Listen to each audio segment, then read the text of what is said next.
دکتۆر ببوورە گرفتێکی سەوتمانە بوو سپاس دەکەم من پرسیارەکەم درێژ ناکەمەوە بەسێکمان لەوە بۆ بکە قۆناغی دروستبوونی یەکێتی سەروبەندی دروستبوونی یەکێتی تا چەندە قۆناغێکی گرنگە و کاتی خۆیەتی کە یەکێتی دروست دەکرێت لەو کاتەدا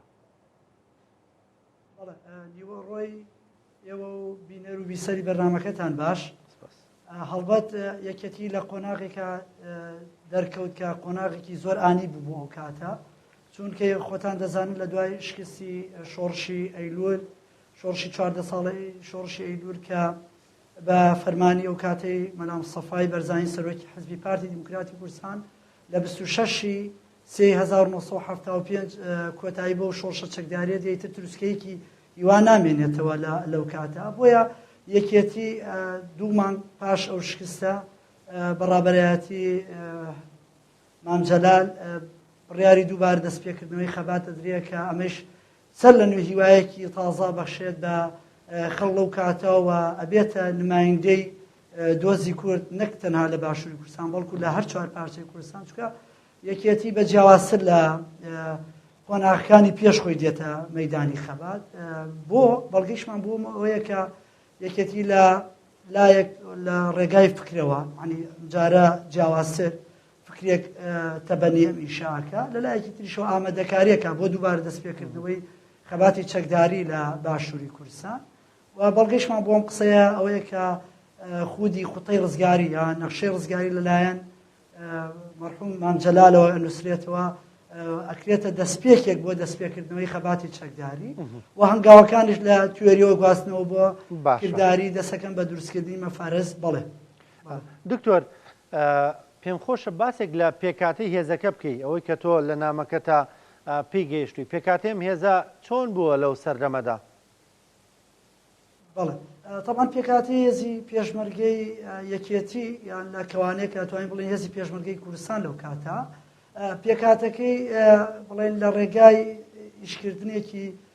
پێشوەختەوە ئەبێ بەرنامە پلانی بۆ داڕێژێ بە دەستپێکردنی بڵێن شەڕی پارتیزانی دەستپێکە کە مەفارزەکان دروستەکرێت لە دوای مەفارزەکان طبعا کەرتە لە دوای کرد دوای گۆڕانکاریەکان خۆتان نەزانین تر لە دوای ساڵی 1970ەوە ژماری پێشمەرگە ڕوو لە زیادبوونەکە بۆیە پەیکەری پێکاتی پێشمەرگەش گۆڕانکاری بەسەرادێت ئەکرێ بە لەو کاتە هەرێم دروستەکرێت تەوان کوردستان دابەشەکرێت بۆ چەند هەرێمێک لە بۆ وەکو قووەتیش هەیە هەر لەو سەروبەندە بەڵام دواتر کە مەڵبەندەکان دروستەکرێت و تیپ دروستەکرێت پەیکەرێکی تابڵی پەیکەرێکی یەجگار دروست پێکەێنرێ بۆی کە پێشمەرگە بتوانێت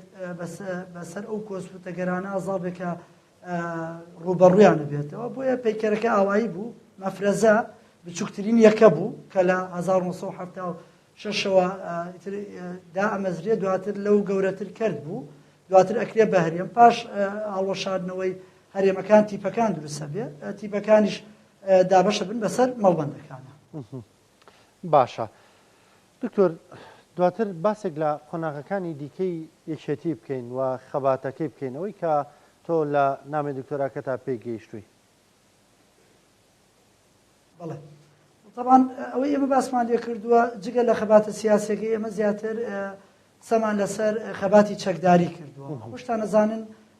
یەکێتی لەلایەن بەڕێز مامجەلالەوە کاتە سکرتێری گشتی بوو لایەنە سیاسەکەی دیارە چونکە خۆی بۆ خۆی کاریزمایەکی یەجگار گەورە بوو و نمایندەی تەنها یەکێتی ناکرد لە دەرەوە بگەن نمایندەی هەموو پارچەکانی تری کوردستانیە کرد بەڵام بۆ خودی یەکێتی ئێمە قسەمان لەسەر خەباتی چەکداری کردووە ئەمەن کاکڕانکۆ لە ئەو کاتە یەکێتی بەدەیان بە سەدان چالاکی نەوعی ئەنجام داوە چالاکیەکانش چالاکی پارتیزانی بوو بێ یان چالاکی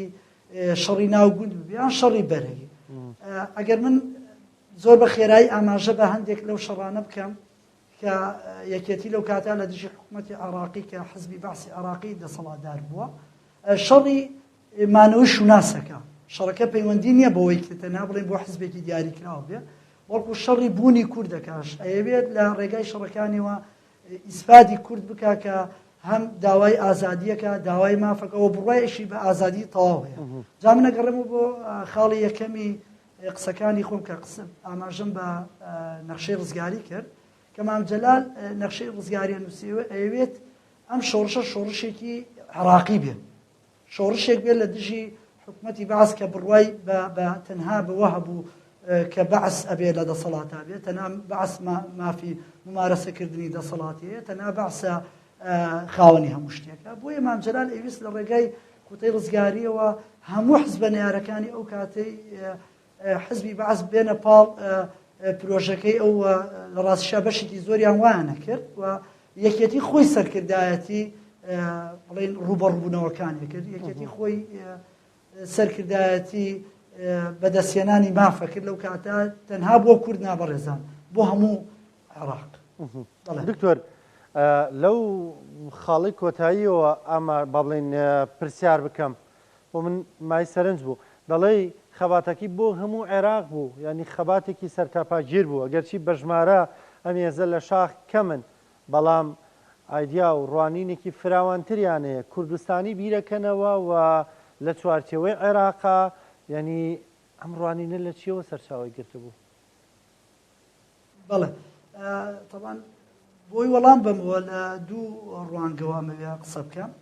بابەتەکەی کە خوتەی ڕزگاری دروستەکرێت قسەکە لەسەرەوەی لە خوتەی ڕزگاریە باس لەواکەن شۆڕشەکە شۆڕشێکی گشتگیری عێراقی بێت لە دژی حکومەتی بەعس بەڵام وەکو کورد یەکێتی بەرپرسی قەزەی کورد بووە لەو کاتە من حەزەکەم ئاماژە بە دوو شت بدەم بۆی کە ڕاستی قسەکان نامسەرمێنی یەکێک لەوانە هێزی پشتیوانی باشترین بەڵگەیە کە لە سەروبەندی شۆڕشی ئەو کاتی ئیسلامی ئێرانە یەکێتی هێزی پشتیوانی پێکەێنێ بۆ یارمەتیدانی کورد لە ڕۆژهەڵاتی کوردستان بابەتێکی دووتری ئەمەیە کە لە سەروبەندی بڵێن لە سەرەتای هەشتاکانە بە دیاریکراوی یەکێتی کۆمەڵێک پێشمەرگان نێرێتە دەرەوە بۆی کە لەلایەن ئەو حزبانەی کە بڵێن دژی حکومەتی عێراقی بوون بە دیاریکراوی بڵێن یاسر عەرەف حزبەکەی یاسر عەرەفات بوو ئەو حزبانەی تر هەوڵەدات خولێکی سەربازی بۆ ژمارەیەک لە پێشمەرگەکانی خۆی بکاتەوە بۆ مەبەستش دە پێشمەرگەیەکە نێرنە دەرەوە بۆ وڵاتی لوبنان کە ئەچنە وڵاتی لوبنان من ئەمەم لە کاک ئازادی سەگرمەوە وەرگرتووە کە یەکێک بوو لەو پێشمەرگانەی بۆ بینیری خولەکە ئەچێتە ئەوێ لە ئوتێلێک لە لوبنانە شوێنیان بۆ دابین کراوە دابینکردنی شوێنەگەشت هەڵبەت بۆ مانەوان بۆ چەند مانگێک پاش لە هەفتەیەک ئاگدارەکەنەوە کە پێویستە ئەو شوێنە جێبێڵن کاک ئازاد ئێمە بوو من بووە ماوەی هەڵوێستەکردن بۆ ئێمە دوای هەفتەیەک ئەم ئوتێلە ئەبێ چۆڵ بکەین ئەڵێ کە بە دوای وەڵامە گەڕاین دوای بۆمان دەرکەوت لەو کاتە مام جەلال ئوتێلەکەی داوە بە عەبدوڵڵا ئۆجەلان و هاوڕێکانی کە لە سەرەتای دەستپێکردنی بڵێن ئەوەی پەکەکە بوون دامەزاندنی پەکەکە بوون بۆیە لەم ڕوانگەوە تۆ تێگەی یەکێتی حزبێکە بڵێن تەنها لە باشووری کوردستانە چالاکیەکانی خۆی قەتیس نەکردو بەڵکو ویسێتی بباتە دەرەوە و ناوەکەیشی هەر تۆ ئەگەر لە ناوەکەی تێبگەی ئەو ڕاستیە سەرمێنە نووسراوە یەکێتی نیشتیمانی کوردستان ڕەنگە حزبی تر هەیە بۆ نمونە داشێکی لەگەڵای عێراق ئێران ئەوانە بەکارێنن بەڵام یەکێتی بڕوای بە یەکێتی نیشتیمانی کوردستانە بووە و بۆ ئەم بڕوایش هەوڵی داوە لەو پێناوەیشە بە سەدان پێشمەرگەی نەبەردی شەهید بووە بە هەزاران برینداری هەیە و بۆی شار پێوتری حزبی شەهیدان. باشە دکتۆر دواپرسیارم ئەوەی تۆ بە نامەی دکتۆراکەت پێی گەشتی بە گشتی ڕوئیایەکی بۆ دروست کردی لەسەر یەکێتی وەکو ئەکادیمیەک؟ بەڵێ هەڵبەت ئێمە کە نامەکەمان نووسی بەدەر لە هەموو ئەوەی کە پێوترێت لایەنگریان سۆز و عاتف نووسراوە و بەرپرسیشی لە ئەو قسانەی کە کردومانە نامەکە کرێت من زۆر بە کورتی وەڵامت بمەوە کە بڵێم یەکێتی بەرپرسی قەزەی کورد بووە. ینی گشتگیر یەکێتی بەرپرسی قەزەی کوردی بووە و سەروبەندی دروستبوونەکەشی پێ دوایە لە سەروبەندێکە قەزەی کوردی تر لە یەکێتی کۆ بێتەوە لەو ینی جارێکی تر لە ڕێی یەکێتیەوە قەزەی کوردی دروستە بێتەوە؟ هەر خودی یەکێتی نا جگە لە یەکێتی دیسانەوەی ئێڵێم چونکە بەڕاستی ڕۆڵی مام جەلال ڕۆڵێکی هێزگار گەورەی هەبووە مام جەلال بۆ خۆی ئەتوانین بە تەنها تعریفێکی ئەوای بکەیت و لەگەڵ یەکێتی بەڵێ یەکێتی بڵێن دووبار هەڵکردنەوەی چرا بوو بۆ ئەو تاریکی کە بەسەر کووردا هاتبوو. بەڕێز دکتۆر زانە فەقی محەممەد دکتۆران لە مێژووی یەکێتی سپاس دەکەم.